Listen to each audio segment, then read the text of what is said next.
j'espère que vous allez bien. On est parti aujourd'hui pour ce 4e podcast. 4e, effectivement. 4e, le réveil.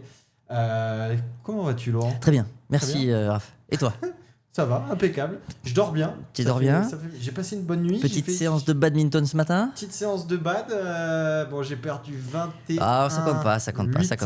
Ça compte pas évidemment parce que normalement moi dans mes règles ça va jusqu'en 15. Voilà. Il y a les nouvelles règles qui sont sorties. Non. On est encore aux règles internationales. Oui, c'est vrai. Malheureusement. Parce qu'on a regardé et du coup pour ceux qui font du bad. Voilà, information badiste. Information badiste. De première main. Non mais en vrai c'est important. C'est important. C'est vrai. Tu me l'as appris, je ne le savais pas. Et voilà. Donc il y a eu un changement dans les règles et à partir de début 2027, donc même dans les règles internationales. Ce sera en 15 points et plus en 21. Et du coup, en tie-break, j'ai pas où tu as vérifié. Et alors, en tie-break, ça va. Par exemple, il y a 14-14, ça fait 15-15, 16-16, 10-1. Ça va jusqu'à 20-20 et c'est le premier qui met le 21. Le point en or. Ouais, le point en or. Ça, c'est okay. chaud. Ça, c'est chaud. Bon, en tout cas, on n'est pas là pour parler de badminton. Ouais, mais c'est sympa. C'est sympa le badminton. Toi, alors, si je me rappelle bien, la semaine dernière, tu nous as parlé un petit peu. Alors, tu nous as parlé de la valeur, de la monnaie. Ouais, mais j'ai pas fini sur mon euro numérique. Donc, j'étais très, très chagriné toute cette semaine. Ah oui, je l'ai senti. Oui, non, j'étais chagriné. Toute cette semaine. J'étais là, mais je peux plus finir. Tu vas nous en parler aujourd'hui. Oui, bien sûr. Voilà. Moi, ce que je te propose, c'est qu'il y aura tout un petit fil rouge tout le long de l'émission. Parce que je vais te parler. Alors, il y a peut-être des sujets que j'ai déjà parlé, mais on va les approfondir, on va discuter autrement. Et en gros, ce sera où investir pour le meilleur rendement, la bourse, les compétences ou le lit. Donc voilà, ça va être un petit peu ces trois choses-là. J'en dis pas plus. Tu n'en dis pas plus, très bien. Je découvre avec vous. Hein, voilà. On verra ça après. Ce que je te propose, c'est qu'on attaque le café. Le café. Le café. Le café. Le café. Et alors aujourd'hui, c'est un jour très spécial parce que nous sommes le... C'est une bonne question. Ah, je voulais voir si tu savais à quel jour on était. Le 12. C'est vrai qu'on perd la notion de temps à Bangkok, j'ai l'impression. Le 12 et on est vendredi. Sinon, je sais. Vendredi 12 juin, exactement. Et il se passe quelque chose aujourd'hui. On a 4000 personnes qui deviennent millionnaires, normalement. Alors, pour nous, heure de Bangkok, c'est dans la nuit. Mais pour la plupart des gens, mais pour la plupart des gens, donc par exemple, si on nous regarde en France, c'est dans l'après-midi pour eux. C'est fin d'après-midi pour eux. Ils vont devenir millionnaires. Il y a 4000 personnes, 4000 employés qui vont devenir millionnaires. Alors là, tu dois faire référence à SpaceX. Exactement. Et à l'IPO. Exactement, à l'IPO.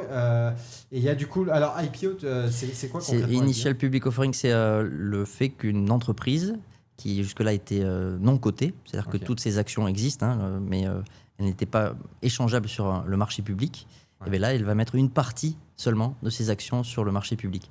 Et ben voilà. C'est le listing en fait c'est le listing exactement de l'entrée en bourse.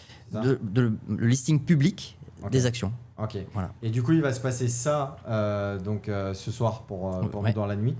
Et donc en fait, ça m'a choqué parce qu'il y a 4000 personnes qui vont devenir millionnaires. S'ils revendent, il y a toujours des conditions. Est-ce qu'ils sont pas bloqués ? Parce que je crois qu'ils sont bloqués. Voilà ce que j'allais dire. Et ils sont bloqués aux environs de 3 à 6 mois.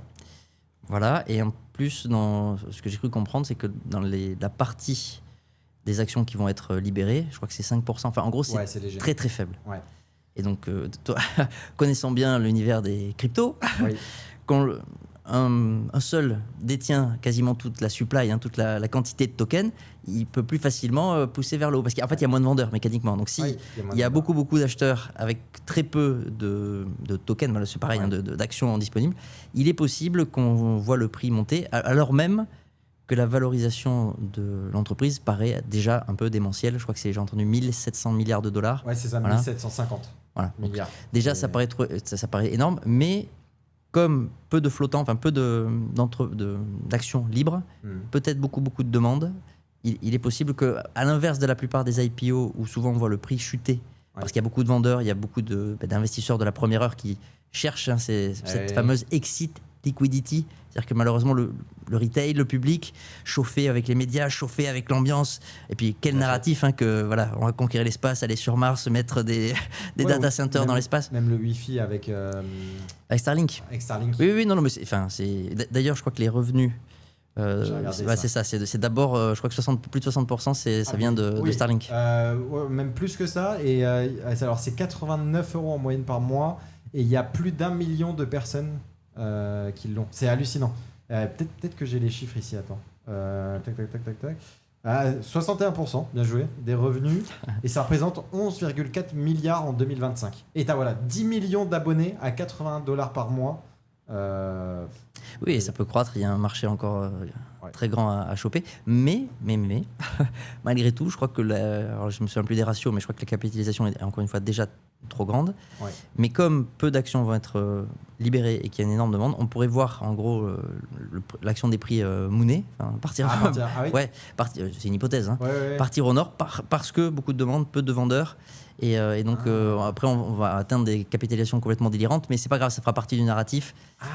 C'est une hypothèse, parce que peu de vendeurs, parce que et potentiellement très forte demande en face. Et oui, vu que t'as pas beaucoup de jetons, il y a beaucoup de demandes. Et exactement. Ça va avec l'info que je voulais te partager.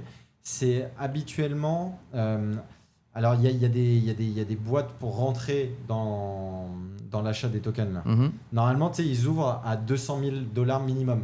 Okay. Et là, ce qu'ils ont fait exceptionnellement, c'est ce que je disais sur un post Twitter, ce qu'ils ont fait exceptionnellement, c'est qu'ils ont ouvert ça à $2,000, exprès pour qu'il y ait vraiment un afflux de gens qui rentrent et plein de monde, justement, où les gens disaient c'était de la manipulation par rapport à l'exit liquidité. Que tu je crois qu'il veut son intention, alors là je surinterprète, mais juste en regardant encore une fois la construction et de cette IPO et la façon dont elle est relâchée, libérée, ça ressemble à ça. Ça ressemble à on va faire pumper le token en gros.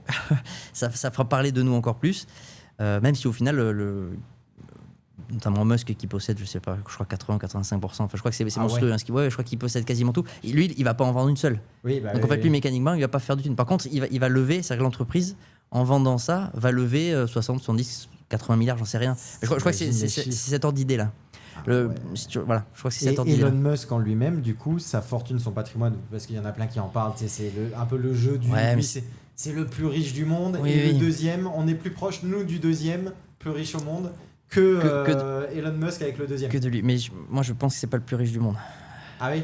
Pour moi, les hommes les plus riches du monde, c'est les grands argentiers de la planète. C'est ceux qui possèdent les banques qui, par exemple, possèdent la réserve centrale américaine. Il faut savoir que la Banque centrale américaine est une entité privée.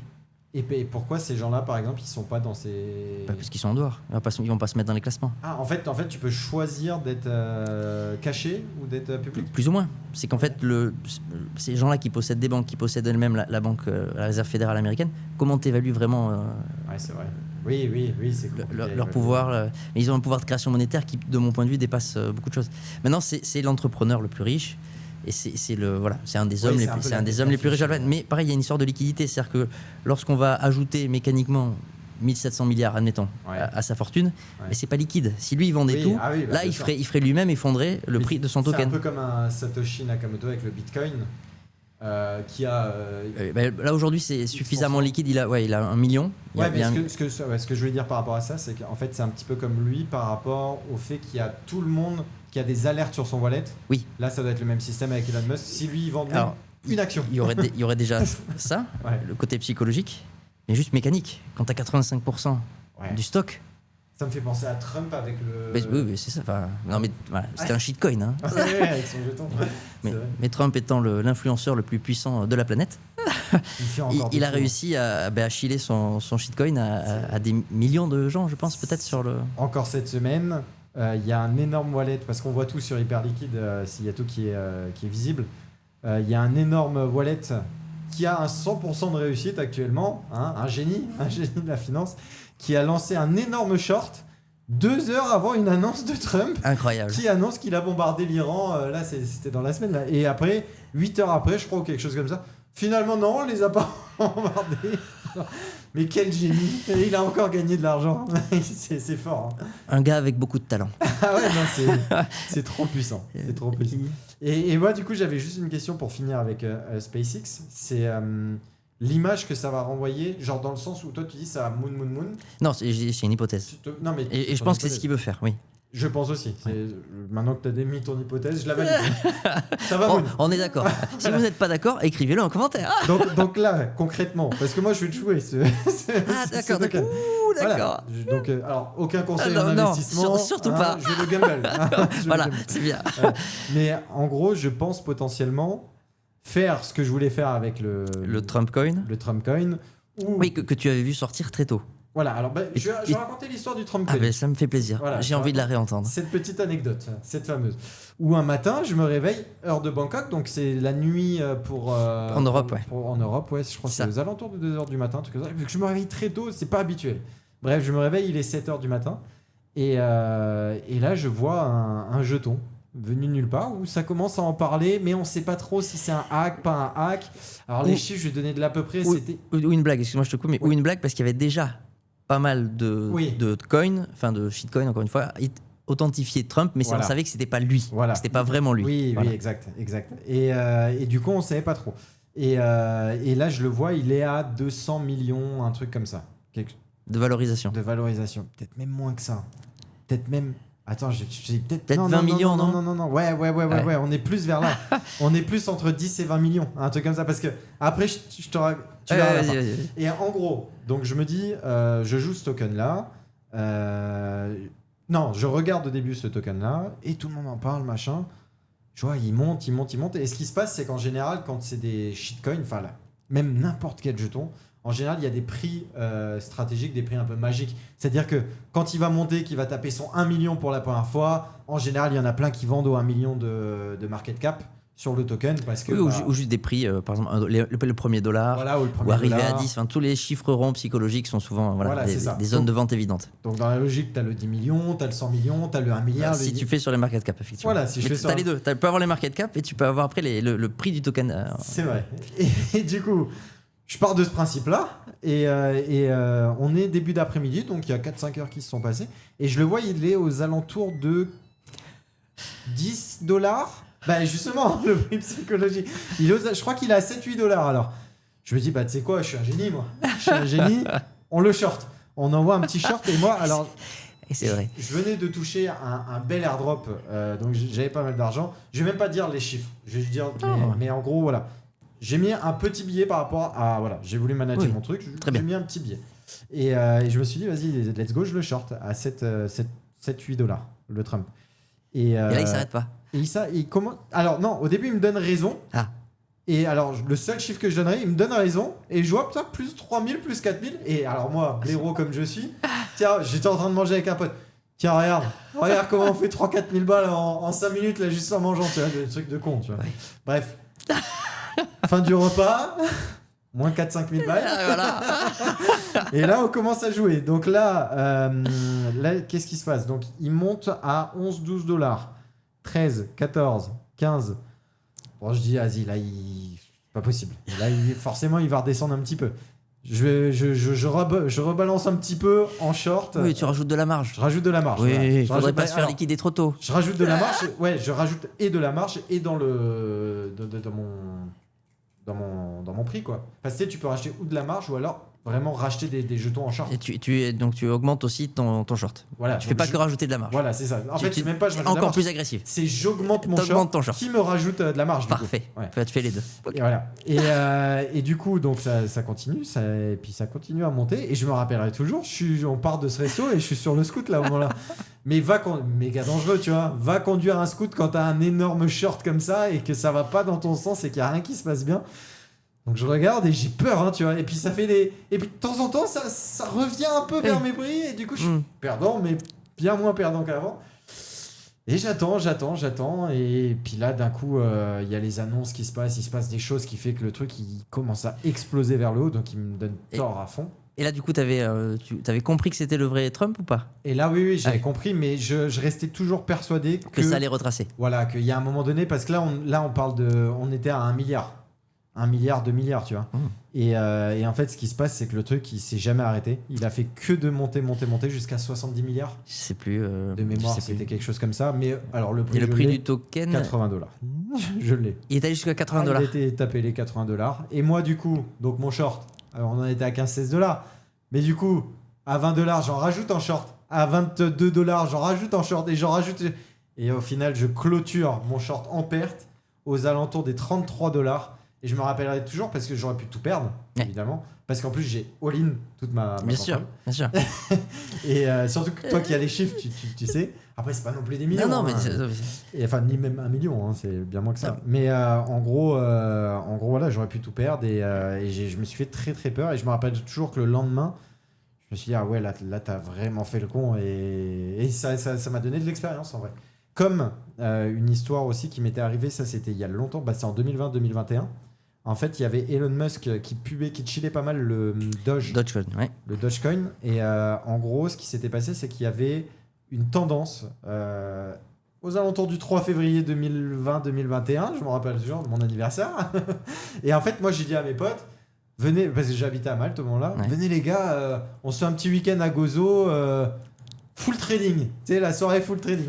Et il y avait ce délire du Super Bowl où il y avait cette tendance-là. Et dans la soirée, je me rappelle, j'avais perdu énorme. J'avais perdu quasiment tout ce que j'avais en crypto, c'était 12 000 balles.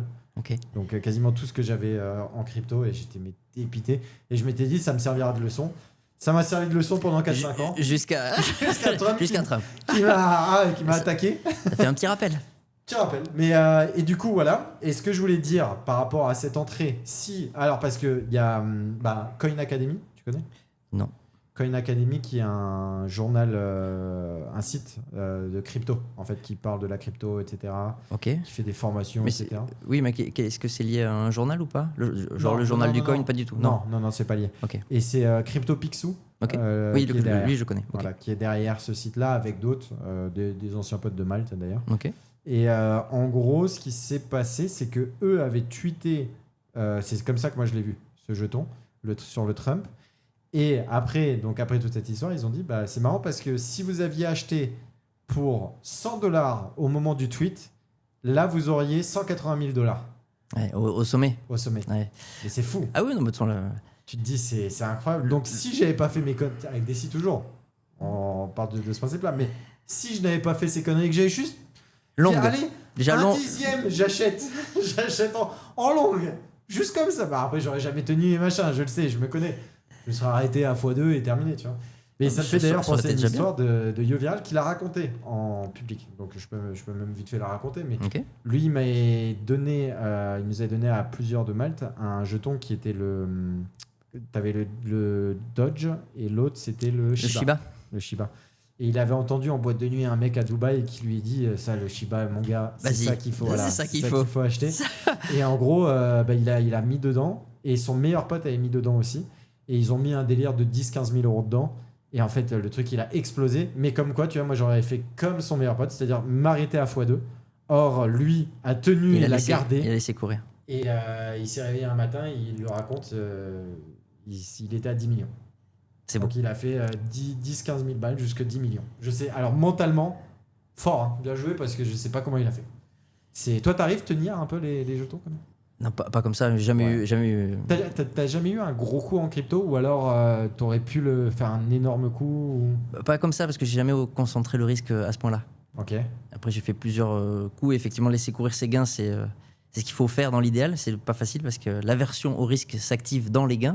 Ouais. Et donc, on n'a qu'une envie, c'est couper très vite. Alors qu'il faut laisser courir ses gains et couper ses pertes. Voilà, parce que ce qui est drôle, c'est que moi, je laisse courir mes pertes, mais je coupe mes gains. Voilà, en fait, t'es câblé normalement. On est tous câblés comme ça. Okay. Il faut juste faire l'inverse. Et se forcer à faire l'inverse. J'allais dire, est-ce que tu aurais des conseils ou des astuces ? C'est la discipline, c'est des règles en fait. Il faut c'est le money management, c'est parce que le trading particulier, ça va être en fait un chiant. Oui. Tu peux créer tes setups. Il y a 1 million de setups. Chaque trader peut trouver encore une fois son style. Mais après, il faut, pour séparer le gambling du trading, il faut se fixer tout un tas de règles et avoir la discipline de les appliquer. Et voilà, parce que c'est contre-intuitif, mais normalement, les traders sont risque averses. C'est-à-dire qu'ils n'aiment pas le risque. Okay. Et la première obsession, c'est de calibrer sa position. C'est-à-dire quand je rentre dans un trade, quelle somme je risque vraiment, même si j'engage 10 000, par exemple 10 000 euros, quelle somme sur ces 10 000 euros je risque vraiment. C'est-à-dire que si mon stop loss il est activé, J'ai perdu combien ? Est-ce que j'ai perdu tous les 10 000 ou est-ce que j'ai perdu que 1000 ou 2000 ? Enfin, voilà. Ouais. C'est ça, calibrer le risque. Et oui, calibrer et s'y tenir surtout et ne pas faire marcher les émotions. Parce que moi, je mets les stop loss. Ils y sont. Oui, mais tu les décales. Et puis ça se décale, ça va vite. Un petit clic de souris. Non, mais c'est la discipline. Non. C'est la discipline. Mais il faut que je travaille énormément là-dessus. C'est la discipline et la contrainte. Il faut savoir se contraindre pour tenir, parce que la première des choses, c'est d'abord de survivre. Et ensuite, d'arriver à, si on a un edge, c'est-à-dire si on a un avantage, s'il y a des setups où on est plus souvent gagnant que perdant, ou ne serait-ce que, même si on gagne une fois sur deux, si on gagne deux quand on gagne et qu'on perd un quand on perd, ben sur le long terme, on est gagnant. Mais il faut survivre. Ouais, c'est ça. Si tu crames ton capital en une fois... Ouais. Parce que même avec des potes, je le vois dans le sens où j'ai un bon ami aussi qui trade vraiment tous les jours depuis quelques années. Et en fait, il va être capable de gagner sur 1 mois, 2 mois... mais tu sais, toujours un peu d'argent. En fait, si tu vois sa courbe, ça monte, mais petit à petit. Une belle courbe. C'est une belle courbe, tu vois, petit. Et d'un coup, boum, un énorme trait, tu vois. Et en fait, c'est juste qu'il n'y arrive pas, comme moi, à bien calibrer son risque et à stopper quand il faut stopper. Mais pour ça, il y a une solution qui existe maintenant et qui est trop bien, c'est l'IA et les bots, surtout, dans le sens où... Oui, mais on en revient à ces outils qu'on utilise tous les jours. Hein. Oui. Grâce à ces outils, encore une fois, des capacités de codage qui font qu'on peut se créer les outils pour essayer d'automatiser. Alors, pas tout, parce que tu sais, on en a discuté. J'ai fait justement ces recherches de backtesting que j'avais jamais pu faire avant. Là, l'avantage, c'est que comme on peut se construire les outils, j'ai testé tout un tas de trucs. Et on ne peut pas tout automatiser, en tout cas avec des données publiques. Il y a des choses qui sont peut-être automatisables avec des données privées ou avec des données payées. Enfin, voilà. Mais juste sur les charts, par contre, on peut automatiser sa mise en action. Ouais, semi-automatisé. Voilà, exactement. Et si l'humain décide quand il rentre, après les conditions, encore une fois, la calibration du risque, la position du stop loss, tout ça, on peut l'automatiser. Et on peut laisser faire après éventuellement le robot et ne plus surveiller. Voilà. Parce que moi, je sais qu'il me sert. En fait, avec Claude, ça va très vite à créer. Ouais. Et ça me sert à fond dans le sens où maintenant, limite, je ne veux même plus voir la charte pendant un trade. Et surtout, parce que moi, c'est ça en fait. Surtout, même pas regarder mon trade avec les prix. Parce que si je vois en pourcentage, par exemple, ça va pas m'affecter de la même manière que si je vois un chiffre. Et du coup, ça, je le sais. Donc maintenant, ce que je fais, c'est que j'ai calibré un bot via Telegram qui fait que je peux rentrer et sortir sans même voir le prix. Et surtout, en fait, rentrer et après, ça sort automatiquement. Et du coup, je regarde même plus la charte. Donc, en fait, il n'y a même plus ce truc d'émotion. Et en fait, ça me sauve de plein d'erreurs, en fait. Mais t'automatises, encore une fois, ce que normalement la discipline est censée contraindre. Tout en gardant ton avantage d'humain, qui pour l'instant est pas... est différenciant par rapport au robot, c'est-à-dire le momentum. Quand est-ce que tu rentres ? Oui, c'est ça. Voilà. Et après, tu as paramétré du coup donc, tes critères d'action, et que ce soit dans le mauvais scénario ou dans le bon, tout se fait tout seul, c'est ça, y compris le TP. Hein, c'est ça, il y a les TP, il y a le stop loss, il y a même le réarmement, c'est-à-dire que quand ça monte à une certaine limite, ça me dit à partir de maintenant, ton stop loss, il est plus en négatif. Oui, il repasse en break-even. Ouais, il repasse break-even. Alors, très bien. Alors, le seul défaut aussi, pareil, d'automatiser le TP, parce que du coup, j'ai fait des recherches sur est-ce qu'il existait une meilleure façon de TP ?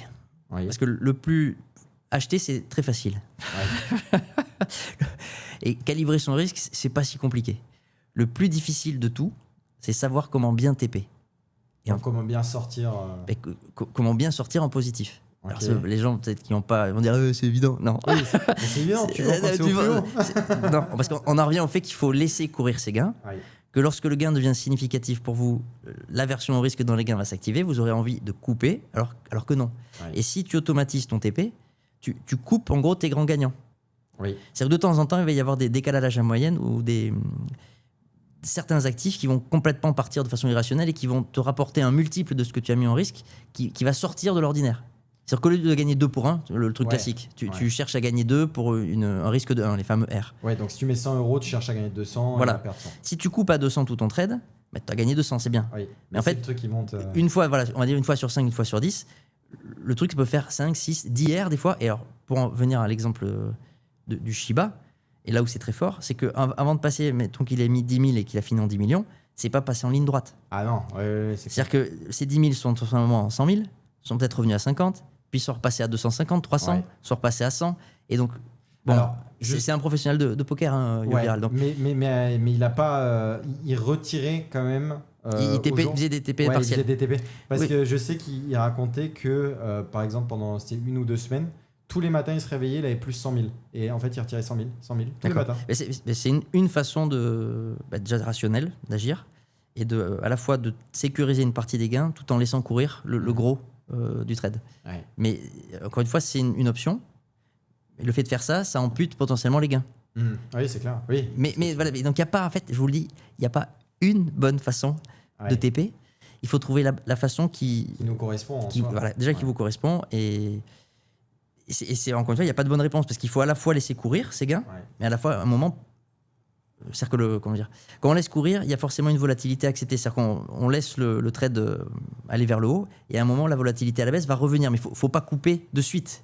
Ouais. Donc on accepte de redonner une partie de ses gains au marché et ça c'est voilà et donc quelle volatilité, qu'est-ce qu'on accepte, c'est là qu'on revient dans la décision humaine et que les robots pour l'instant ne peuvent pas automatiser, c'est pas automatisable. Ouais, je suis d'accord. Il y a pas une façon, tu vois, genre 4%. Enfin, parce que des fois quand tu rends au marché, tu mets 100, tu vas être à plus 300. Et bah des fois tu vas tellement rendre au marché que tu vas te retrouver à moins 100. Exactement. Alors c'est dommage. Et voilà. Et donc je sais que moi, mentalement, quand je regarde une charte, je suis incapable de tenir et de rendre au marché à cause de ça. Donc en fait, dès que ça va... Mais ça te protège aussi. Je vais monter mon stop loss à chaque fois, exprès pour que dès que ça rebaisse, bah non, il n'y a pas de je rends au marché.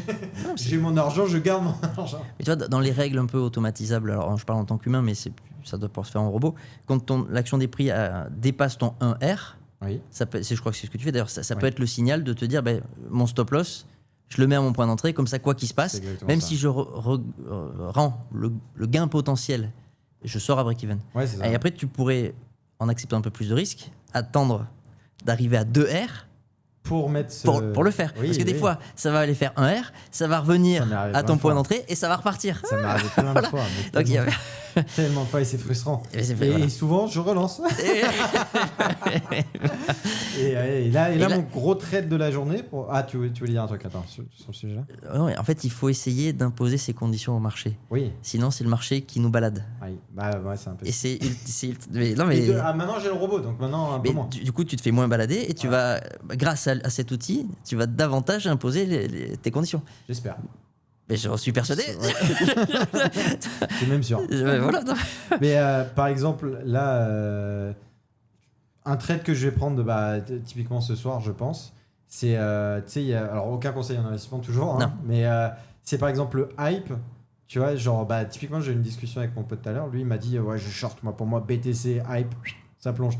Mais pour moi, il y a un truc qui va se passer avec le SPCX, du coup, c'est que ça va donner énormément de liquidité sur hyper liquide. Oui, mais c'est toujours pareil, c'est les synthétiques, hein. On est d'accord.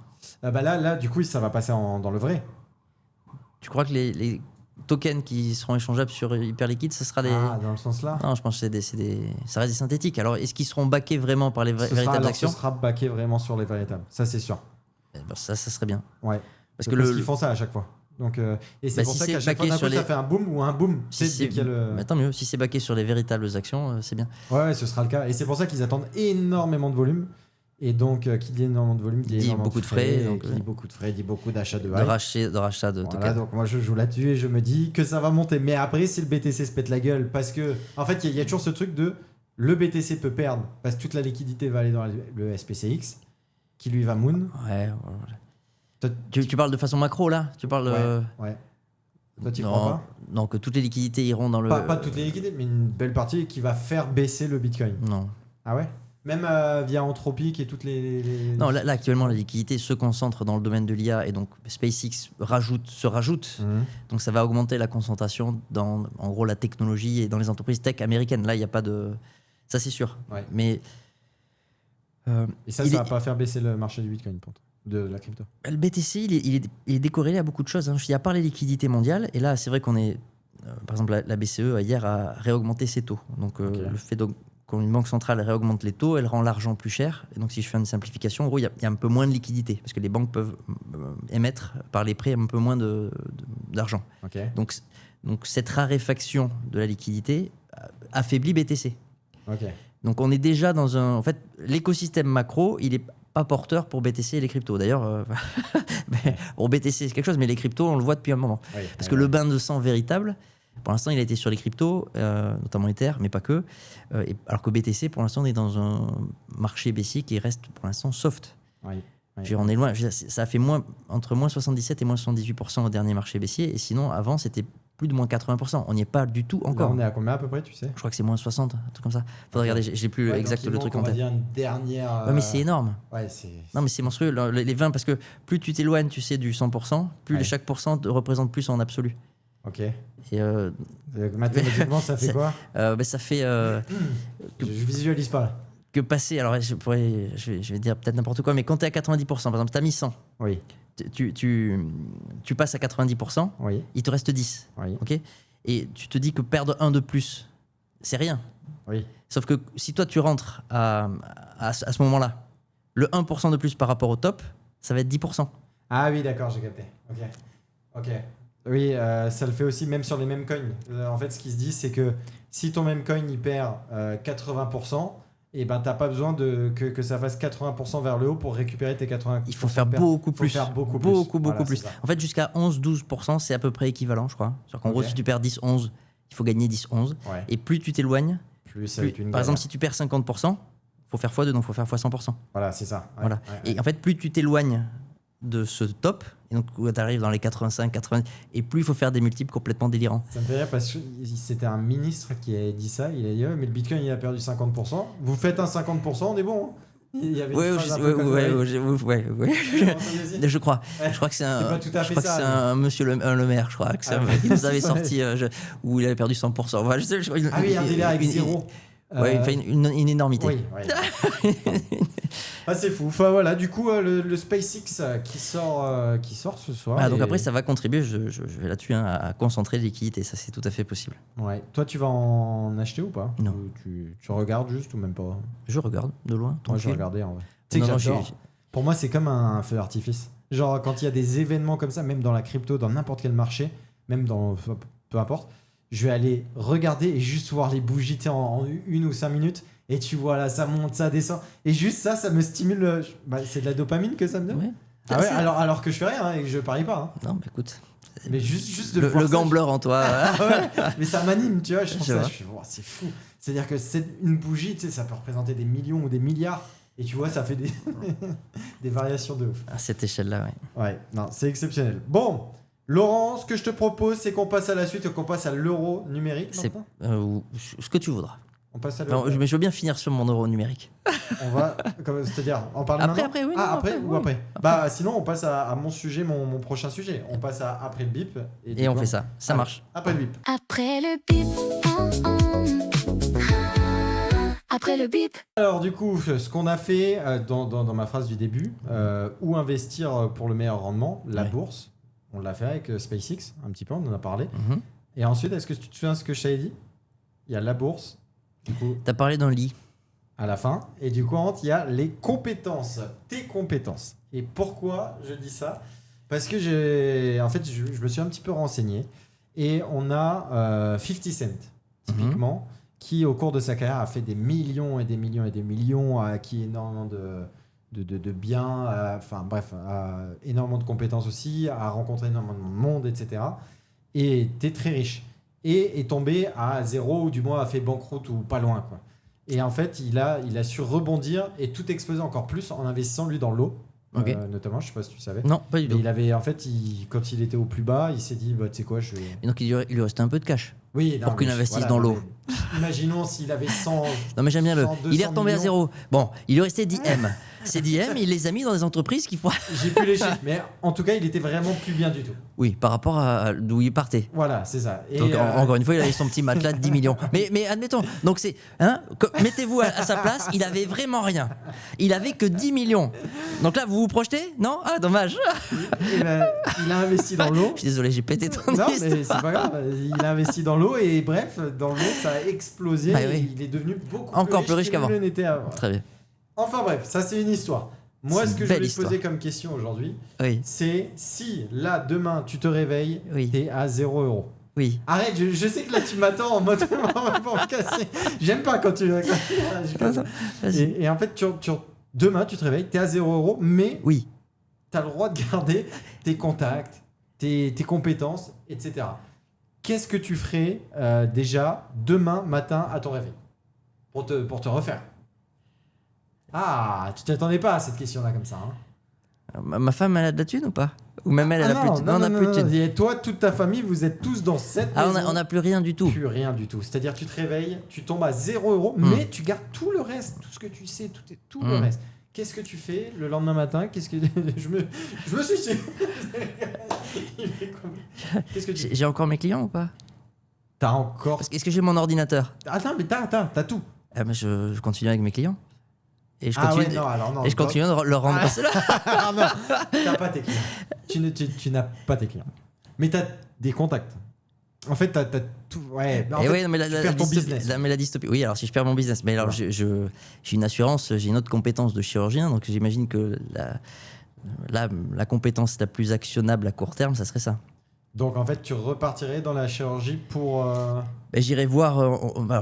Je pourrais pas repratiquer du jour au lendemain, mais j'irai voir dans ce domaine-là si je pourrais arriver à vendre mon temps pour contre des compétences de savoir ou une expertise que j'ai encore. Ok, donc toi, ton réflexe ce serait d'aller vers. C'est de partir de ce que je sais, des compétences que j'ai, pour savoir ce que je pourrais monétiser le plus rapidement voilà, à court terme. Et t'estimes que c'est ça? C'est un réflexe, je suis pas sûr que ce soit le plus rapide, mais... Parce que t'as... moi, te connaissant, t'as Claude, t'as tout ce que tu sais en IA, t'as tout ce que tu sais pas, t'as des contacts ici aussi sur Bangkok. Je sais pas, mais on est allé très loin dans la dystopie, tu as dit que j'avais plus l'ordi. Alors déjà, il faut que je me rachète un ordi. T'as plus ton business. T'as plus ton business, mais t'as ton ordi. En fait, t'as tout, sauf ton business. Alors, j'essaie de recréer effectivement un business digital avec mon ordi. Donc, soit de créer un bien avec Claude, maintenant qu'on sait coder, soit de recréer un service. Et comme on va reparler de la création de valeur, vu qu'on va reparler de monnaie, les humains ne créent que des biens et des services, mais j'essaierai de recréer un bien et ou un service contre lequel je pourrais tirer rémunération et faire un échange contre... Et tu ferais même pas marcher ton réseau ou... Mais à très très court terme pour me payer à bouffer, si, mais c'est là qu'on en vient à la famille, aux amis...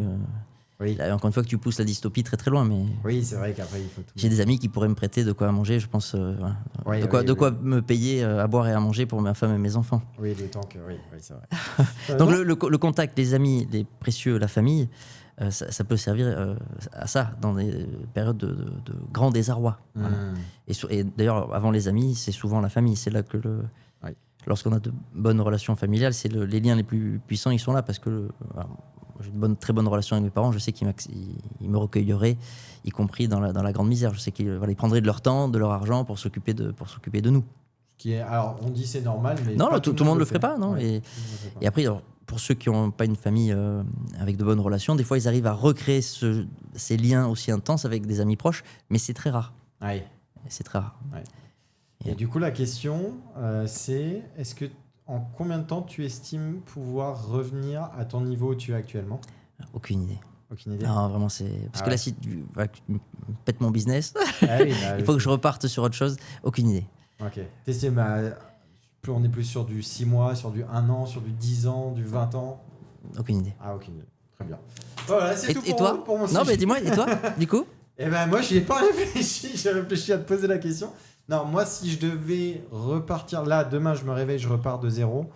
Je pense, j'ouvre ma caméra, je fais des vidéos, et en fait, je vais faire des vidéos de tout et n'importe quoi. C'est-à-dire que je vais faire des vidéos... je crée une chaîne YouTube exprès sur tout ce qui est divertissement. Je vais créer une chaîne YouTube sur l'IA où je vais, en même temps que j'apprends, en fait, faire du build-in public.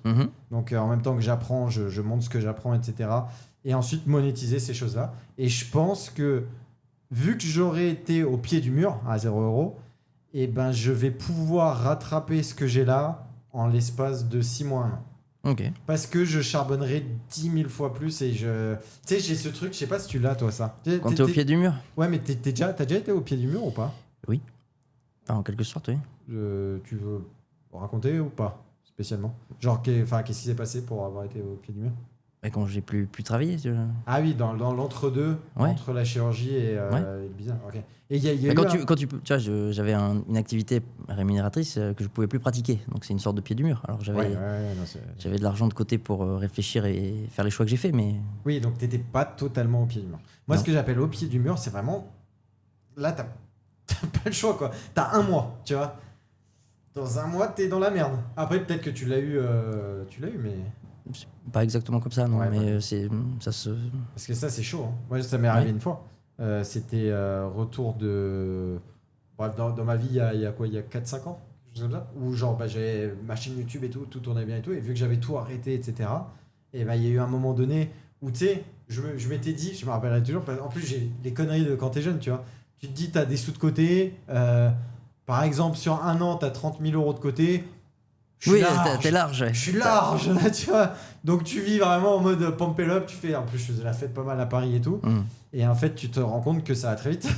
Et que ces 30 000 €, très vite, t'as 10 000, 1000. Et là, tu fais, ah. Et du coup, après, il y a eu un moment donné où j'étais vraiment au pied du mur. Et c'est là où j'ai rebondi en lançant une chaîne YouTube et en faisant exactement ce que je t'ai dit, tu vois. Et c'est pour ça que je me dis qu'il y a toujours moyen.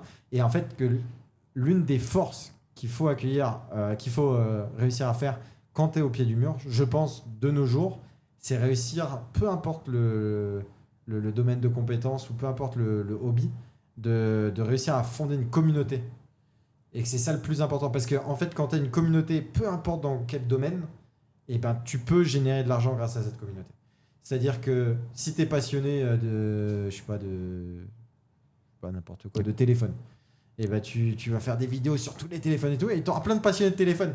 Et après, tu peux faire des partenariats avec des marques de téléphone, tu vois. Et en fait, ça marche sur tout et n'importe quoi. Donc pour moi, c'est ça. Je comprends. C'est comme ça. Je sais pas ce que tu en penses. Que c'est une très bonne idée. De nos jours, pour moi, c'est l'idée la plus smart. C'est avec tes compétences, et c'est parce que c'est un domaine que tu connais, le business de l'influence. Comme tu dis, tu as une communauté, tu peux après faire des pubs. Tu peux faire des publicités pour...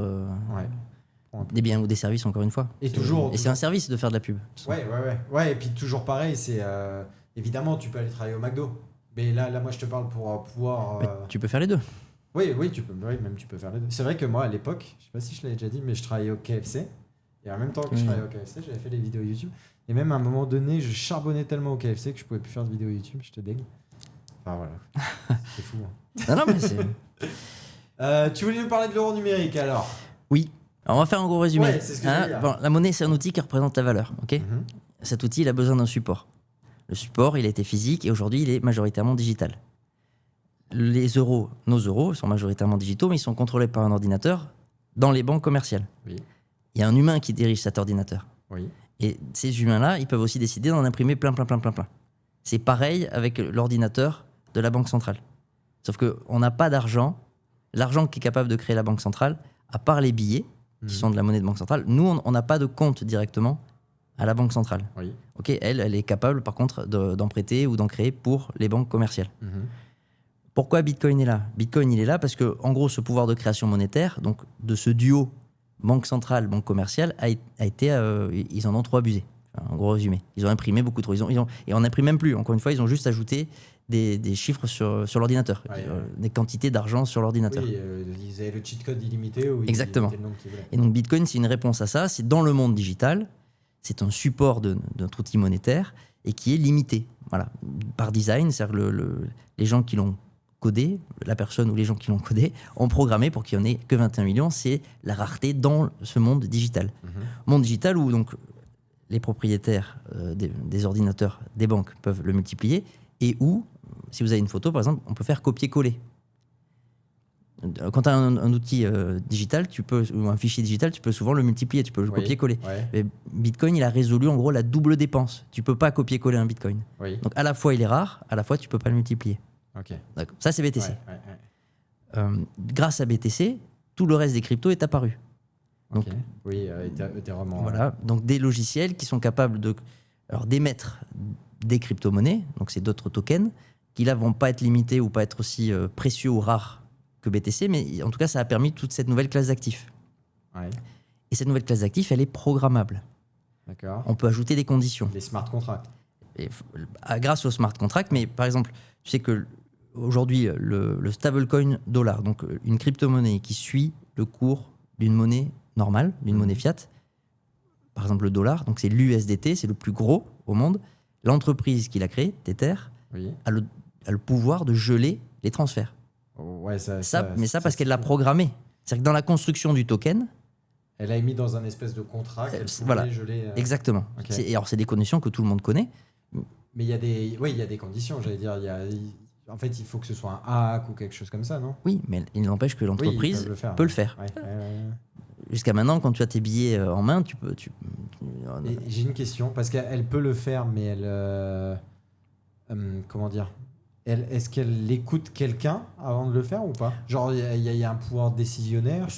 Oui, alors, on va dire la justice des États ou les différentes autorités qui demandent... et souvent, l'entreprise, notamment pour les drames qu'il y a pu y avoir en France avec des séquestrations, etc., les gens de Tether ont collaboré avec les autorités pour geler, faire des transferts, par exemple, d'une somme X et ensuite la geler. Okay. Et ça, ce qui montre au passage qu'au départ, alors je pense qu'ils sont mis à jour, mais les criminels qui enlevaient, séquestraient, torturaient des gens ne savaient même pas qu'ils faisaient une demande de rançon avec quelque chose qui pouvait être gelé. Pour te dire dramatique. Ouais. Et donc, toute cette nouvelle classe d'actifs a permis à ces nouveaux supports pour l'outil monétaire d'ajouter des conditions. Et donc, j'en viens à l'euro numérique. Ah, le fameux. Et avant, je vais faire encore une toute petite Bitcoin et Ethereum. Ils tournent, donc c'est des logiciels qui ont dit distribués. C'est-à-dire que l'ensemble du logiciel, l'ensemble du livre comptable de Bitcoin, par exemple, il tourne sur tous les ordinateurs, partout sur la planète. Okay. Donc le logiciel est à la fois distribué, donc il tourne entièrement sur tous les ordinateurs, et il est décentralisé parce qu'il tourne sur plein d'ordinateurs partout. Okay. La banque centrale veut en gros utiliser cette techno, alors c'est pas celle de Bitcoin exactement, mais c'est la technologie des crypto-monnaies, sauf qu'elle va, donc ça sera probablement un logiciel... Parce que tu parles de la blockchain ou pas ? Ouais, c'est pareil, c'est ça, c'est des logiciels distribués. Ok, d'accord. C'est l'entièreté du logiciel Bitcoin tourne sur une machine, et en fait toutes tes machines font tourner le même logiciel. Voilà, et après, il y a la question de la synchronisation. Okay. Mais tout se met à jour en même temps. Chaque fois qu'il y a des transactions, ça se dispatche partout. Ouais. Mais c'est partout. Mais c'est public et décentralisé. C'est-à-dire qu'on a le droit de faire tourner un Bitcoin. Il y en a partout sur la planète. En gros, la Banque centrale, elle veut faire pareil, mais en contrôlant tous les ordis. Ah oui. Donc on se retrouve avec une technologie crypto... full contrôlé. Mais full centralisé. Mais comment elle pourrait... Parce qu'elle veut passer par la blockchain aussi. Elle veut construire sa blockchain privée. Je simplifie. Okay, voilà. Ok.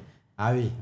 Parce que c'est un peu... Donc, on en revient au côté numérique, donc 1 euro numérique, mais où elle pourra rajouter des conditions. Alors, au départ, il y a eu plein d'annonces parce que les choses sont en train de se discuter. Il y a un agenda qui est avancé.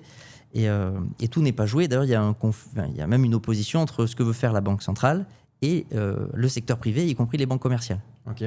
Ils ne sont pas d'accord ? Ah non, ils ne sont pas d'accord. Je pensais qu'ils étaient alliés. Pas du tout. Ah, ok. Et la raison, je l'ai expliqué. Si demain, la Banque centrale arrive à créer 7 euros et que nous, particuliers, on a un compte directement à la Banque centrale, c'est un euro ultra sécure. La Banque centrale, elle ne peut pas faire défaut. Oui. Si elle a un problème, elle crée. J'en reviens, tu sais, il te manque 100 balles, tiens. Elle le crée. Ouais. Et donc pourquoi nous, on laisserait l'argent sur les banques commerciales ? Oui, il n'y aura aucun intérêt. Et donc se pose la question de la désintermédiation des banques commerciales. Or, si tu te souviens, et allez voir la vidéo de la semaine dernière, si vous voulez, les banques commerciales peuvent créer de l'argent à partir notamment des dépôts qu'elles ont. Oui, exactement. Donc si les dépôts des banques commerciales fuient vers la banque centrale, ça affaiblit les banques commerciales. C'est pour ça que dans les conversations, notamment, ils se demandent quel cap mettre. Par exemple, là, il y a 3 000 euros qui tournent, mais même ça, c'est pas décidé. Il y a plein de choses qui sont pas décidées. Ok. Là, il y a tout qui se décide là cette année. Sur les mois qui viennent, les années mois qui viennent, parce que en gros, le secteur privé comprend pas trop quel problème cherche à régler la banque centrale. À part le sien ou à part de faire des transferts entre eux, de gros. Mais pour le particulier, pourquoi donner à cet instrument au particulier ? On ne voit pas trop l'intérêt. Alors, en sachant que potentiellement, ça peut affaiblir les banques commerciales. Et donc, ils se disent, on va quand même le faire, mais on va bloquer à 3 000 euros de dépôt. Comme ça, tous les dépôts n'iront pas fuir chez nous. Ouais. Ça fragilisera pas le secteur bancaire et on va quand même développer notre outil. Qui, ils le disent, ne sera pas programmable. Donc, alors là, je pose la question, est-ce que vous faites confiance aux banquiers centraux?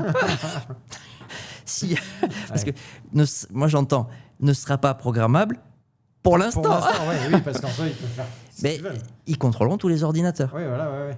Oui, en fait, ils font un peu la technique de petit à petit. Genre... Je sais pas, je suis pas dans leur tête. Moi, en tout cas, il y a plein de défis. Et notamment, une des choses qui se posent aussi, c'est que les États-Unis ont fait le choix inverse. Ils ont dit, bon, en gros, l'entité centrale va pas créer de stablecoin, on va laisser ça au secteur privé. Okay. Donc, les entreprises privées comme Circle avec l'USDC, voilà, c'est des entreprises privées qui créent les stablecoins, et en gros le dollar se diffuse partout sur la planète grâce à ces instruments, mais qui ne sont pas émis par la banque centrale. Ouais. Mais l'USDC, on peut aussi le geler. Hein. Oui. On peut même revenir en arrière, je crois, dessus. Non, il n'y a pas ça?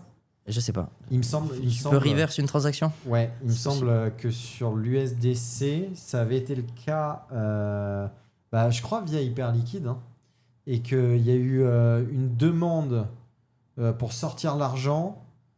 Que l'argent a été sorti et en fait ils ont fait un espèce de rollback qui a fait que mais sur Hyperliquid déjà c'est un L2, enfin c'est une blockchain à part entière, donc peut-être que peut-être c'était mais je crois que c'était USDC qui avait fait ça, je sais plus. Mais sur la blockchain Hyperliquid ou sur le DEX? Non, sur Arbitrum, sur Arbitrum, ok. Sur Arbitrum directement. C'est pareil, c'est un L2, donc le je sais. Je sais pas. Voilà. À quel point entre. Non, mais comme quoi c'est fou, comme ils peuvent. Oui, bien sûr. C'est fou. Même Arbitrum, encore une fois, c'est des ordinateurs. Alors, qui les contrôle? Autant Ethereum, c'est décentralisé. Bitcoin aussi. Après, dès que tu passes sur les L2, il y a beaucoup de L2 en fait qui sont centralisés. C'est-à-dire que tous les ordinateurs à cette échelle sont contrôlés par une entité. Alors, il peut y avoir plein d'ordinateurs, mais ils sont tous contrôlés par les mêmes personnes. Et comme quoi, il y a quand même là en ce moment un peu une guerre de stablecoin, hein, et de coins pour pouvoir un peu, parce que quand tu as ça, j'ai l'impression que tu contrôles un peu tout le marché. La guerre, elle est c'est les stablecoins dollars qui ont gagné. Ouais. Il n'y a pas match. Plus de 99% du marché, c'est des stablecoins dollars. Ouais, mais entre les stablecoins dollars. Et bien sûr, parce que le business plan il est monstrueux. Ouais. Parce que Tether est une des entreprises les plus rentables au monde. C'est ce que j'allais dire. Parce que eux, il me semble que c'est. Ils sont 100 et je crois qu'ils génèrent 14 ou 15 milliards de bénéfices. Et je crois que c'est en montant. Après, en plus, le business plan est assez simple. Quand tu confies donc de vrais dollars, par exemple, à Tether, donc là, donc en banque. Ok, donc là, par exemple, tu vas sur Binance, imaginons. On va parler du business plan de l'entreprise. Tu es une entreprise, tu t'envoies 100 000 dollars à l'entreprise Tether, elle va le recevoir dans sa banque, et Tether va émettre 100 000 de USDT. Voilà, mais ça lui coûte rien. Oui. Elle fait pop. Fait pop les tokens dans cet écosystème crypto. Oui, et du coup, elle a juste à garder tes dollars et tu peux les faire travailler. Elle les garde pas, voilà. Elle les confie, elle en met une partie notamment dans la dette américaine. Ok, ça lui permet de générer de l'argent. Et ça lui permet tout le yield qui provient de ces obligations, elle le redistribue pas. D'ailleurs, je crois que maintenant, ils ont même plus le droit de les redistribuer. Mais... c'est énorme. En vrai, c'est smart. Parce que je savais pas exactement comment ça fonctionne. C'est le business plan. Donc, quand tu gênes, je crois qu'ils sont à 100, pas dire de bêtises, mais je crois qu'ils sont à 130 ou 140 milliards. Donc, ils prêtent pas tout. Il faut qu'ils soient liquides. C'est-à-dire que si demain, toi, je vais reprendre la même entreprise qui a ses 100 000 USDT, elle veut récupérer 100 000 vrais dollars qui circulent sur les tuyaux. Il faut pas qu'elle se retrouve bloquée par manque de liquidité.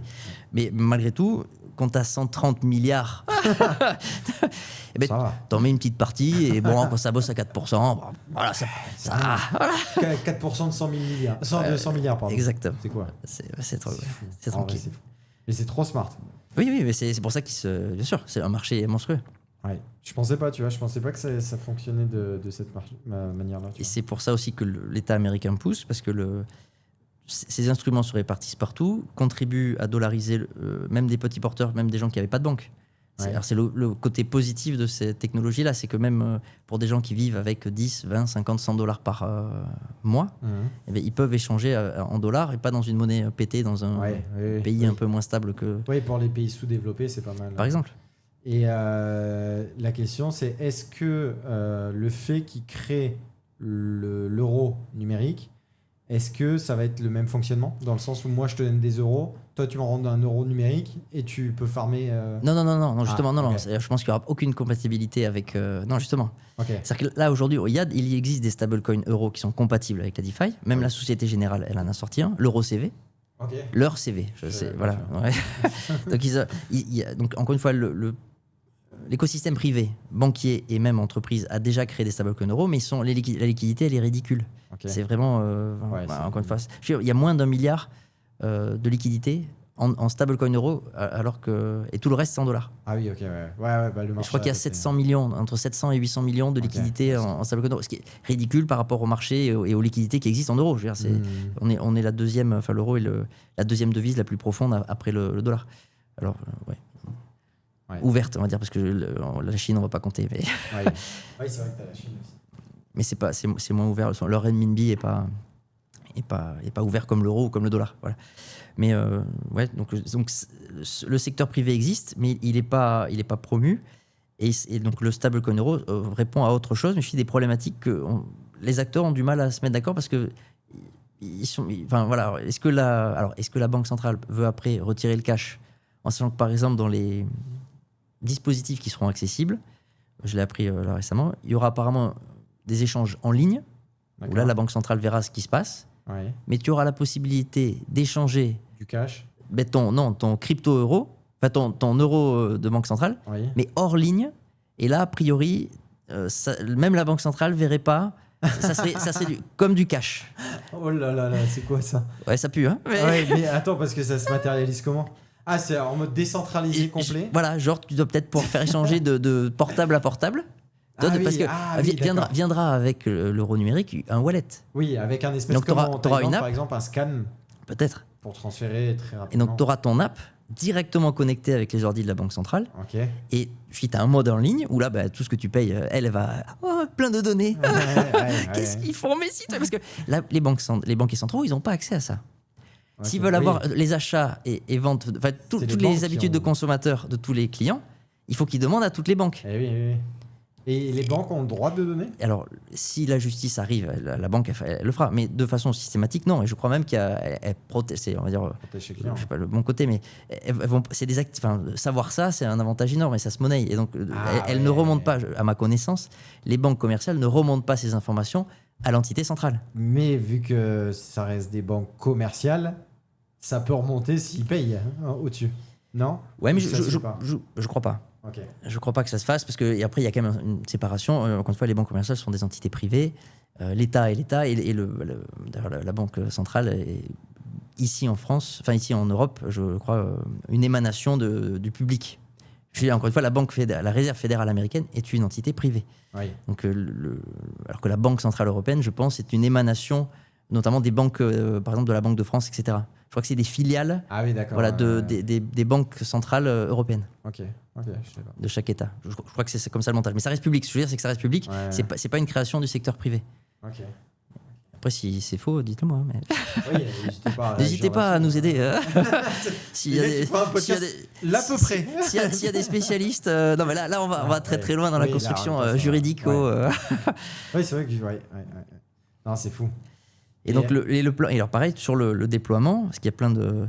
C'est pas avant 2029. Ok. C'est-à-dire que là, il passe... Ça a été... Alors oui, ça a été prouvé. C'est la feuille de route qui a été publiée récemment. Okay, mais cette feuille de route avec le lancement en 2029, même 2029, il y a plein de conditions. Okay. Et notamment le fait que là, il y a un vote le 23 juin. Et notamment le mec qui... Alors, je ne sais plus de quoi ils vont voter exactement. Qui vote, ouais. C'est le Parlement européen. Alors, je ne sais plus exactement ce qu'il en est, mais c'est justement sur le déploiement et sur qui doit faire quoi. Et apparemment, celui qui défend ce vote, dont j'ai oublié, lui, il est pour que le secteur privé développe les stablecoins euros. C'est-à-dire qu'il dit en gros, non, c'est pas à la Banque centrale de faire ça, c'est à nous d'être derrière le privé pour reconquérir ce marché-là et pour lutter face à la dominance du dollar. Toi, t'en penses quoi de ça? Faudrait que ça... Je pense que c'est mieux que ce soit privé, non, du coup? Oui, je pense. Pour nous protéger, en fait. Protéger, je sais pas, mais on voit bien que tout ce que j'ai bien mon avis sur ce que... J'essaie de chercher, je vais pas dire.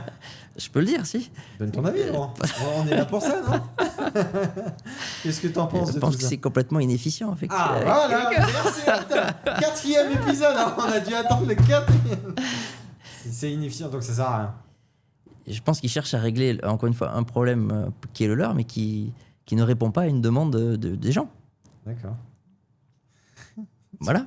Et que être capable de monitorer l'achat et les ventes au niveau de la Banque centrale, je vois pas ce qu'en tant que citoyen, quel est mon avantage, tu vois. Oui, en tant que citoyen, il n'y en a aucun. Les seuls avantages sont pour eux. Mais c'est ce que je te dis.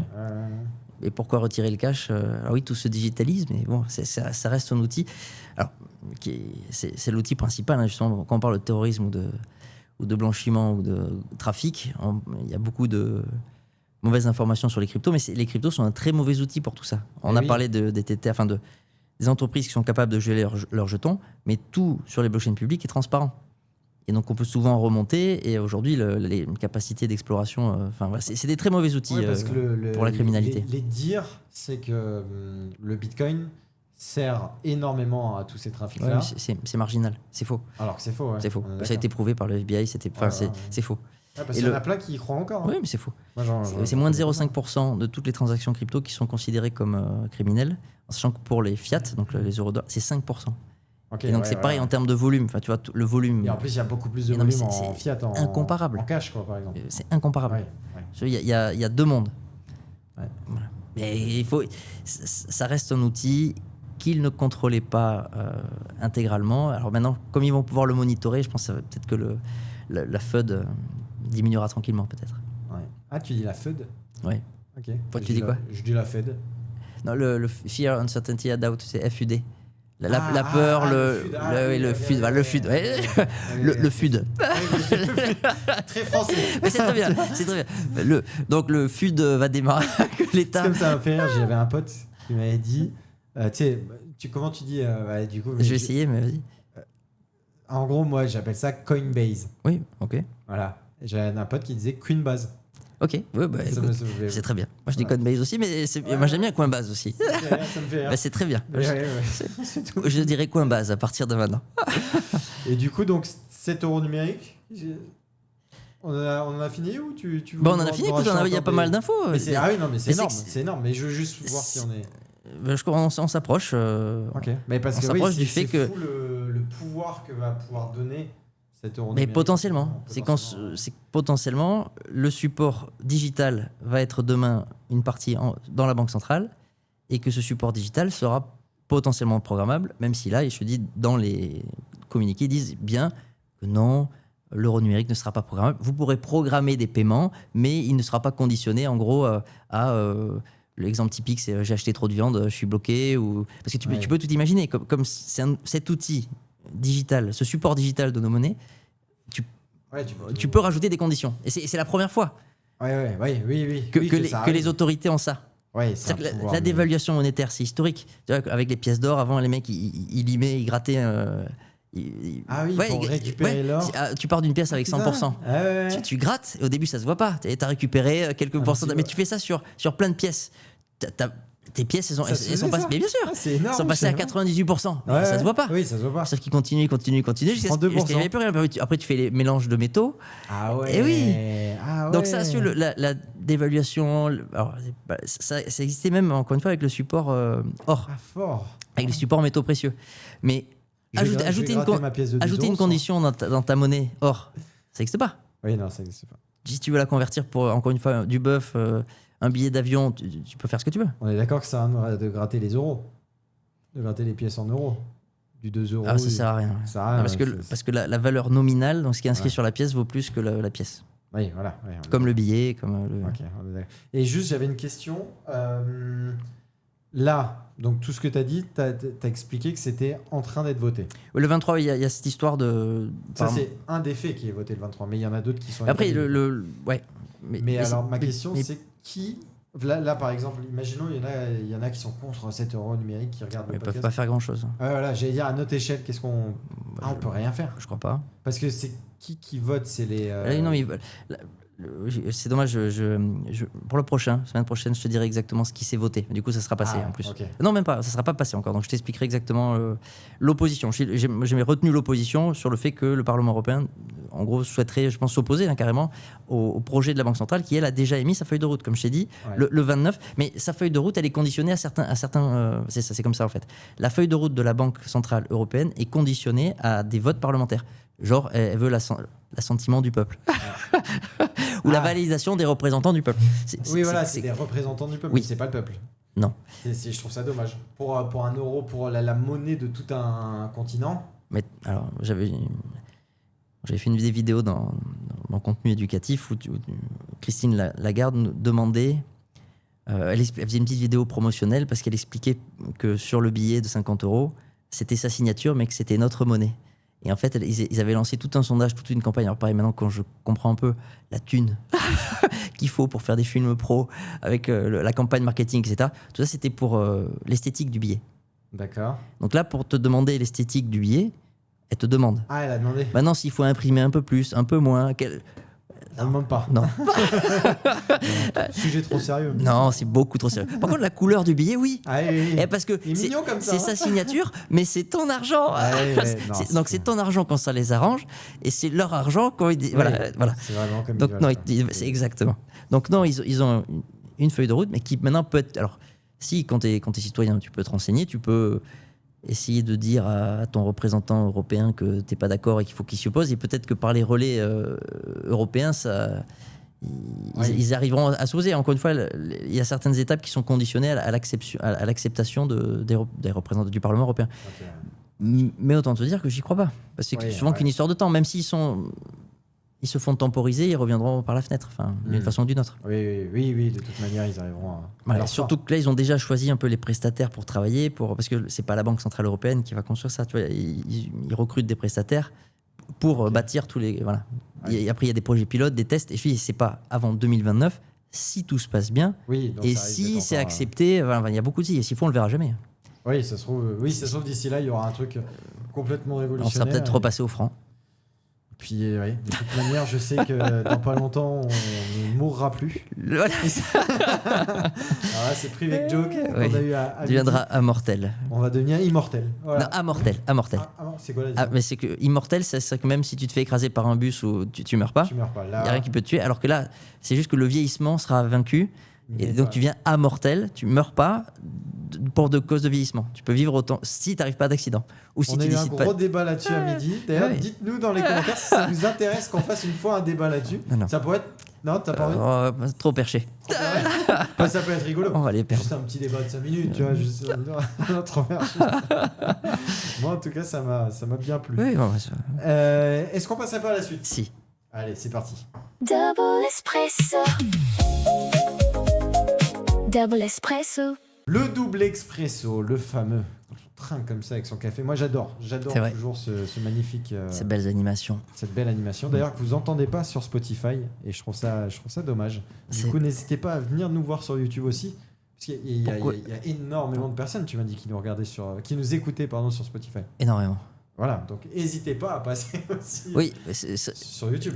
Donc, tu n'as pas rajouté les petits jingles sur Spotify. Alors si, t'as les jingles, mais pas le visuel. T'as la musique. Ah, mais il y a la musique. Ah oui, pardon. Oui, non, c'est vrai. Oui, non, mais ils ont quand même la musique. Oui, ils ont la musique, évidemment. La musique est très sympathique aussi. Musique très sympathique. Aujourd'hui, pour ce double expresso, je voulais te parler... Alors, du coup, dans mon raisonnement, où investir pour le meilleur rendement ? La bourse, on l'a fait. Tes compétences, on l'a fait. Alors... Pourquoi tu rigoles ? Non, mais Tu vas te foutre de ma gueule encore ? Non, j'ai envie de te dire, il faut investir en soi-même. C'est ça, c'est tes compétences, le soi-même. Mais c'est le meilleur investissement que vous ferez jamais. Voilà. D'abord, investissez en vous. Et dans le soi-même, t'as les compétences, t'as le réseau, et t'as le lit. Il y a le lit. Alors, on rejoint sa santé. On rejoint sa santé. Exactement. Et justement, prenez soin de votre santé. On va discuter un petit peu de tout ça. Très bien. J'ai une petite anecdote pour toi, mon Laurent. Elle va me faire plaisir. Alors, sache qu'un matelas à 1 500 €. C'est-à-dire c'est un très bon matelas, non ? Un très bon matelas. Je crois que c'est très très cher les matelas. C'est très cher. Je crois que tu peux en avoir jusqu'à... je crois que c'est démentiel, non ? Voilà. Ouais. Mais un matelas déjà 1500, déjà t'es bien. T'es déjà bien. T'es solide. Mais la finalité, c'est quoi ? C'est que c'est de la merde, Laurent. Elle est là, la finalité. Tu sais pourquoi c'est de la merde un matelas à 1 500 €? C'est ce que t'as acheté ? Parce qu'un matelas à 1 500 €, ça correspond à 41 centimes la nuit. Et les gens, ils mettent ce prix dans des iPhones, mais qui gardent 2 ans. Et ils vont garder un matelas à 1 500 € pendant 10 ans qui va leur pourrir le dos, pourrir leur nuit. Et la santé, du coup. Et la santé, du coup. Et du coup, en fait, le ROI n'est pas bon. Oh putain, c'est un sacré coup de gueule. Non, mais parce que toi, t'en rigoles. Mais je te jure que. Je te sens remonter. Non, mais t'en rigoles, mais je te jure que moi, ça m'affecte. C'est-à-dire que pour moi. Pour moi, je voulais avoir ton avis là-dessus. Non, je ne veux même pas ton avis, tu sais pas. Mais pour moi, le matelas, c'est ce qu'il y a de plus important. Mais tu vois, mais ça représente un tiers de notre vie, Laurent. Oui. Ça représente un tiers de notre vie. Je te rejoins, mais c'est un de mes gros défauts. Là, c'est que t'en as rien à foutre. Non, c'est que l'hygiène nocturne, sommeil, c'est une des choses il faudrait que je travaille un jour, voilà. mais pour l'instant je le fais pas. Et bah voilà, et donc il y a je comprends. Un très bon matelas à acheter, ça c'est méga important. Oui. Parce que autant que t'investis, tu vois, en fait des fois il y en a pour augmenter leur capacité de rendement dans leurs entreprises et tout, ils vont prendre par exemple Claude, ils l'ont à 100 balles, ils vont le prendre à 200 balles. Donc ça va leur coûter, mais ils pensent pas à la base qui est le reset du corps humain. Non mais c'est capital, même nos systèmes hormonaux. Non mais dépendent de nos nuits de sommeil. Voilà. Et donc on peut se dérégler à tous les niveaux. Et je pense que vous l'avez déjà tous vécu, lorsque vous êtes en manque de fatigue, vous êtes plus irritable. Donc l'humeur, le comportement, mais même notre façon de fonctionner de façon biologique, avec des déficits chroniques de sommeil, de qualité de sommeil, ça a des réelles conséquences. Donc on ne rigole pas sur le sommeil. Non. Non, faut rester très sérieux. Non mais du coup, non, mais surtout, parce que ça va avec ce que je dis. C'est pas un coup de gueule, mais c'est vrai. Moi en fait, si tu veux. Je te sens scandalisé. Bah oui, mais parce que moi, si tu veux, là je vais très égoïste. Non, je vais parler de moi. Mais le sommeil, c'est le truc. Si je ne dors pas minimum 8 heures par nuit, je suis hyper de mauvaise humeur et tout. Et c'est le truc le plus important que j'ai compris dans ma vie, c'est de dormir. Il faut que je dorme et c'est le truc méga important. Et alors, j'ai une petite anecdote par rapport à ce que tu disais. Juste avant, tu vas être bientôt papa, donc profite. Oui, bah ça, c'est ce qu'on m'a dit. Tu vas perdre 2-3 ans. Allez, ça, on me l'a dit beaucoup et je sais pas comment je vais réagir par rapport à ça. Dans le sens où moi, c'est tellement important que si ma fille me réveille en pleine nuit, je suis capable de faire non. Non. Mais c'est ce qui va se passer. Ah oui, tu penses ? Oui. Ok, on verra. Je vous en dirai des nouvelles. Oui. Mais en gros, il y a une chose, tu disais, tu sais, dormir peu, mais il y a aussi dormir beaucoup. Petite anecdote. Okay. Tu la veux, celle-là ? Je la veux. J'ai une bonne petite anecdote. Vas-y, je t'écoute. Je suis tout tout te régaler sur cette anecdote. 17 heures. Ah non, c'est pas. Pardon, je croyais 2 sommeils, mais 17 heures sans sommeil. Est-ce que tu sais ça correspond à quoi pour le cerveau ? Non. Ça correspond à 0,5 g d'alcool. Ok. Tu savais ? Non. Et voilà, petite anecdote. Donc comme quoi il faut dormir. Non, et par contre j'ai une vraie anecdote d'un pote, ça lui est arrivé. C'est il avait fait, tu sais, il était très jeune, donc 15-16 ans, et fan de nuit blanche. Tu sais, genre toujours à faire des nuits blanches, un peu pour faire le malin aussi et tout. Et en fait, la première nuit, il fait une nuit blanche, et après, il a eu un espèce de système qui a fait qu'il pouvait plus dormir. Et genre du coup, il a fait nuit blanche la nuit d'après. Et il me semble qu'il a fait 2 ou 3 nuits blanches, peut-être 2. Et derrière, hallucination, il voyait tout en noir, dépression énorme. Et en fait, il fallait qu'il redorme, mais comme quoi, ça peut être méga dangereux. Non, c'est vrai, mais ça fait partie des tortures, tu sais, à Guantanamo.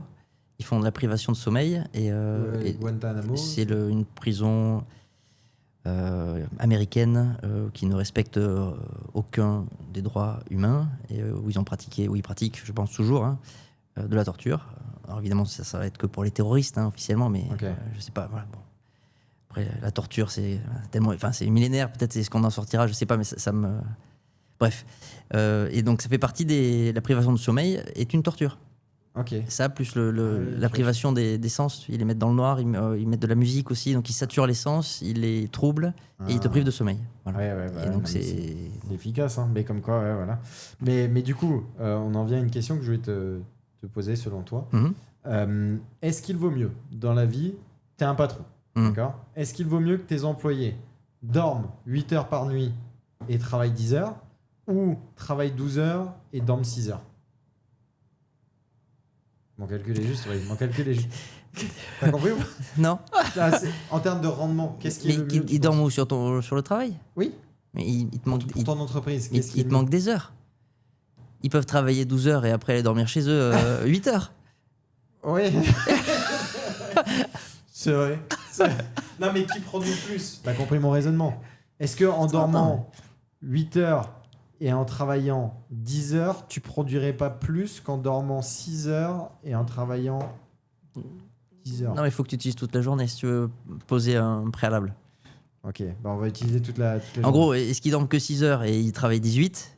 Ou est-ce qu'ils dorment 8 et ils travaillent 16? Voilà. Et ben moi, je les exploite. Donc, okay. Mais je les exploite effectivement 16 heures seulement dans la journée. Et je les fais dormir 8 heures. Oui, voilà. Oui, voilà. Comme ça, ils sont bien exploités. Comme ça, oui, voilà. Et il y a de grandes chances que sur les 16 heures, ils soient plus productifs que mon autre usine que je fais en comparatif, juste pour comparer, où je les mets à 18 heures et où je laisse dormir que 6 heures. Et comme ça, je fais un test double. Un AB testing. Exactement, je fais un AB testing. Fort. D'ailleurs, on va le mettre en place dès la semaine prochaine. Et en crowdfunding. La semaine prochaine, on aura des potes. Ce genre de beau projet, il faut le faire avec la communauté. C'est important. C'est important. Donc là, on veut alors, on est 50. Voilà. Sur le podcast. Voilà. 25 personnes. Exactement. Donc tous ceux qui sont là pour moi. Enfin, pas pour moi. Tous ceux qui me connaissent, pardon. Ça doit être les 48. Hein. Tous ceux qui me connaissent, donc les 25, vous dormez bien. Voilà. Et les 25 de Laurent, vous ne dormez pas. Voilà. Au moins, c'est clair. Mais voilà, donc en gros, mon coup de gueule, c'est comme quoi il faut investir sur un matelas et que c'est important. C'est important et que la nuit est très très importante et que ça fonctionne et que ça, en fait, ça va vous aider dans tout, dans votre business, dans tout. Vous avez un rendez-vous méga important, dormez bien. Vous avez besoin de concentration, d'énergie, dormez. Dormir, c'est la vie. C'est ça mon dicton. Tu as raison. Voilà. Je te rejoins. Écoute, voilà. De ton côté. De mon côté, on peut passer aux 5 minutes de plus. Ah, très bien. Passons aux 5 minutes de plus. 5 minutes de plus. 5 minutes de plus. Non. 5 minutes de plus. Ouais. Je t'écoute. Eh bien, écoute, la première version de Mythos au public a été libérée. Hein, Fable 5. Hein. Oui. Et alors, c'est bien et c'est pas bien. Je suis content de ça parce que je vais pouvoir le tester. Juste, on parle de oui, pardon, on a rebasculé dans les agents IA. Dans les agents IA, dans Claude, et parce que Mythos, qu'est-ce que c'est Mythos? Parce que Mythos, c'est leur version la plus évoluée, la plus performante, qui n'est pas intégralement relâchée au public. Okay. Alors, la cause officielle, mais que je pense vraie, est que c'est trop puissant et ça, c'est capable de trouver des failles, ils appellent ça des failles 0D, des failles qui ne sont pas connues dans des logiciels comme même Windows, etc. Enfin, voilà. Et donc, à part les gouvernements et certaines grandes compagnies, nous n'y avons pas accès. Cependant, ils ont mis une première sous-version qui découle malgré tout de cette version Mythos, enfin de ce modèle Mythos. Sauf que c'est que jusqu'au 22. Alors, je suis très content parce que je vais le tester et j'espère que ça va me permettre de réaliser mon bout de tunnel pour ma création vidéo. Voilà, parce que j'essaie d'automatiser la réalisation et la création, la réalisation vidéo. Oui. Et je suis quasiment certain que c'est possible. Et grâce à lui, j'espère que y a des chances. La semaine prochaine, je pourrais te dire que j'ai réussi. Voilà. C'est le truc le plus puissant. Avant qu'il me le retire. Hop. Ouais. Mais je trouve ça fou, moi, qui capte. En fait, pour moi, je pensais que, par exemple, un Claude 4.8, par exemple, c'était le truc le plus puissant du marché. En fait, je savais pas qu'il y avait une étape au-dessus, mais verrouillé pour nous. Oui. Ça, c'est fou. Oui, mais après, parce que je crois que OpenAI avec ChatGPT avait déjà fait ce type d'annonce, c'est un peu pour le marketing. Okay. Là, je crois que c'est réel.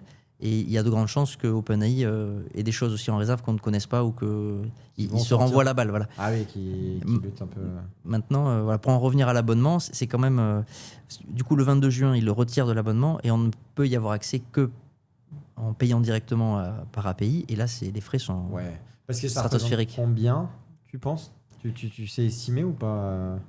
Ouais, ça dépend de l'utilisation. Ça dépend de l'utilisation, mais pour une utilisation quotidienne, c'est des milliers de dollars par mois. Parce que déjà, avec, tu te souviens, moi, je l'avais déjà dit dans un podcast, mais avec projet, par exemple, la création d'un site web, etc., ça aurait été un 2, 3, 4, 5 000 euros. Là, c'est 5 fois plus, t'as dit? C'est deux fois plus. C'est 10 dollars et 50 dollars. Je ne sais plus si c'est en entrée ou sortie. Je crois que c'était 5 et 25 dollars pour Opus, ce qui est déjà, encore une fois, c'est les LLM les plus chers au marché. Et là, c'est 10 et 50. La question que je me pose, c'est qui utilise ça si c'est si cher? Je crois que les entreprises, genre Stripe, les grosses boîtes. Je crois que les grosses boîtes ont le... Parce qu'elle leur fait gagner tellement de temps en développement, en résolution de problèmes, etc., que ça devient rationnel de payer, des milliers. De payer ça, voilà. Wow, c'est fou. Mais en vrai, par contre, le business pour Claude, c'est bien dans le sens où ça va les refaire un peu, non? Parce qu'il marche quand même dessus ou même pas?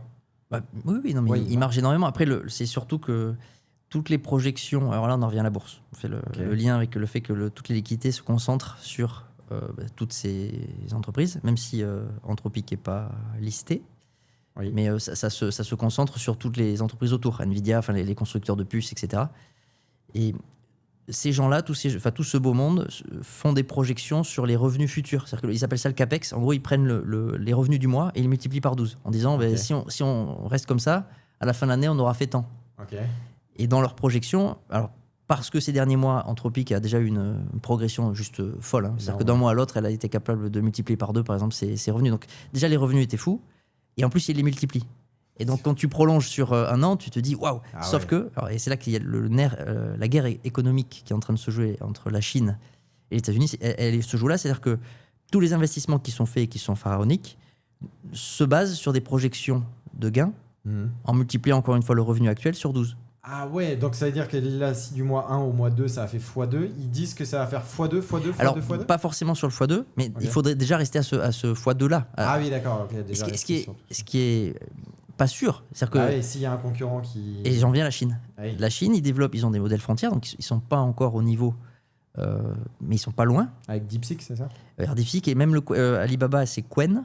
Et leur dernière version, qui était en open weight, les entreprises notamment européennes, pouvaient télécharger sur des serveurs et utiliser. Là, ils peuvent plus. Si tu veux l'utiliser, il faut repasser par API, donc tu te retrouves avec le même business model que les géants américains. Tu dois payer. Sauf que ça reste 6 à 7 fois moins cher. Ça reste 6 à 7 fois moins cher. Oui. Donc là, je pense qu'avec Mythos, ils vont peut-être encore augmenter leur gain. Mais jusqu'à quand? C'est-à-dire que si les Chinois rattrapent, pourquoi payer 1 ce que tu peux payer 0,3 ou voilà. C'est sûr. Et en sachant que toutes les projections, je dis, tout l'investissement se base sur des revenus qui soit restent stables, soit augmentent. Mais s'ils diminuent parce que la Chine reprend des parts de marché, c'est comme ça, on peut le résumer comme ça, qu'est-ce qui se passe? Là, parce qu'il y a même des grosses levées de fonds qui sont faites, je crois, chez Anthropic. Oui. En plus, ils sont tous clients des uns des autres. Amazon a des parts de... C'est vrai que ça annonce des beaux mois, des beaux mois de guerre, en vrai. En vrai, c'est intéressant à suivre. C'est intéressant à suivre. Et les liquidités ont peut-être pas fini de se concentrer là-dessus, parce qu'après, on est peut-être pas encore aux limites, quoi. Donc, oui. Et au progrès. Très bien. Pour finir, est-ce que tu peux me répondre à une seule question et on terminera là-dessus? Vas-y. Où investir pour le meilleur rendement, Laurent? C'était mon fil rouge et tu vas y répondre selon toi, pour toi. La bourse, tes compétences ou ton lit, maintenant? Mais pour moi, c'est dans tes compétences. Donc tu investirais là dans tes compétences? Toi, c'est là où tu dois investir? Oui. Je pensais que tu allais me dire mon lit, putain. Ah, je suis dégueu. Je pensais que tu allais me dire mon lit. Non, mais t'as raison. Ah, donc je te le refais. Tu sais quoi? Exceptionnellement, je te le refais. Où investir? Non, je te le refais en live, c'est en direct, sans couper. Où investir pour le meilleur rendement, Laurent? Selon toi, pour toi, pardon. La bourse, tes compétences ou ton lit? Dans mon lit. Dans son lit. Merci beaucoup, Laurent. Merci pour cet épisode. Et écoutez, les amis, on se dit rendez-vous la semaine prochaine. On fait ça. Des Merci bisous. encore, Raph. Ciao. Ciao.